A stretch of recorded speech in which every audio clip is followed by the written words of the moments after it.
வாங்க, இன்றைக்கி நம்ம என்ன பார்க்க போகிறோன்னா உடுப்பி ரசம் தான் பார்க்க போகிறோம். அது எப்படி செய்யலாம், என்னென்ன பொருள் தேவைப்படுதுன்னு பார்க்கலாங்களா. ஃபஸ்ட்டு 1.5 ஸ்பூன் மிளகு, 1 ஸ்பூன் சீரகம், ஒரு 1/4 ஸ்பூன் வரமல்லி, பூண்டு ஒரு முழு பூண்டு. இது எல்லாத்தையும் நம்ம மிக்ஸி ஜாரில் போட்டு ஃபஸ்ட்டு அரைச்சிட்டு வந்துடலாம். அடுத்தது பருப்பு ஒரு 25 கிராம் பருப்பு, ஒரு 2 பெரிய சைஸ் தக்காளி. இதை நான் மஞ்சத்தூள் போட மறந்துட்டேன் வேக வைக்கும்போது. நம்ம அப்புறமா கூட போட்டுக்கலாம். புளி ஒரு எலுமிச்சை சைஸ் அளவு புளி, அதையும் நம்ம கரைச்சி ஊற வச்சுருக்கேன். நம்ம அதையும் இப்போ கரைச்சிக்கலாம்.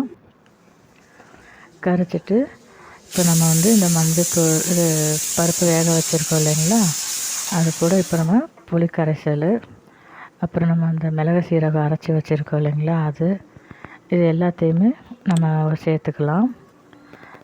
சேர்த்துட்டு நம்ம இப்போ மஞ்சத்தூள் போட்டுக்கலாம். கூட கொஞ்சம் மஞ்சத்தூளும், அப்புறம் நான் இது கூட ரசப்பொடி கொஞ்சம் போடுறேன். அது நம்ம விருப்பம் இருந்தால் போட்டுக்கலாம், இல்லைன்னா வேண்டாம். எனக்கு பிடிக்குன்றனால நான் கொஞ்சமாக ரசப்பொடி போட்டுக்கிறேன். அப்புறம் காரத்துக்கு கொஞ்சமாக மிளகாத்தூள். நம்ம காரம் எவ்வளோ சாப்பிடுமோ, ஆனால் இந்த ரசத்தை பொறுத்த வரைக்கும் காரம், புளிப்பு, இனிப்பு இது எல்லாமே கொஞ்சம் தூக்கலாக இருந்தால் தான் டேஸ்ட்டு நல்லாயிருக்கும். அப்படி அது மாதிரி நம்ம போட்டுக்கிட்டோம்னா அப்புறம் நம்ம இப்போ தாளித்து விட்டுறலாம். எப்பவும் தாளிக்கிற மாதிரி கடுகு பருப்பு கருவேப்பிலை போட்டு நம்ம தாளிச்சிடலாம்.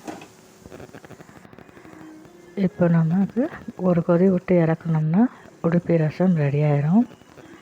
நான் சாப்பிட்ட உடுப்பி ரசம் இந்த மெத்தடில் இந்த டேஸ்ட்டில் தான் எனக்கு கிடச்சிது. இதுதான் கரெக்டான பக்குவமானது எனக்கு தெரியல. உங்களுக்கு தெரிஞ்சதுன்னா சொல்லுங்கள். இந்த ரசம் செஞ்சு பாருங்கள். ஆனால் டேஸ்ட் உண்மையிலே சொல்லுங்கள், சூப்பராக இருந்துச்சு. நீங்களும் ஒரு தடவை செஞ்சு பாருங்கள். இதுக்கு தாளித்து விட்டதுக்கப்புறம் நான் உப்பு, பெருங்காயத்தூள், வெல்லம் இதெல்லாம் போட்டுட்டேன். இப்போ கொதிக்க வச்சு இறக்கிட்டோம். ரசம் ரெடி ஆகிடுச்சு. நீங்களும் இதை ஒரு தடவை செஞ்சு பாருங்கள். பிடிச்சிருந்தா லைக் பண்ணுங்கள், கமெண்ட் பண்ணுங்கள். தேங்க்யூ.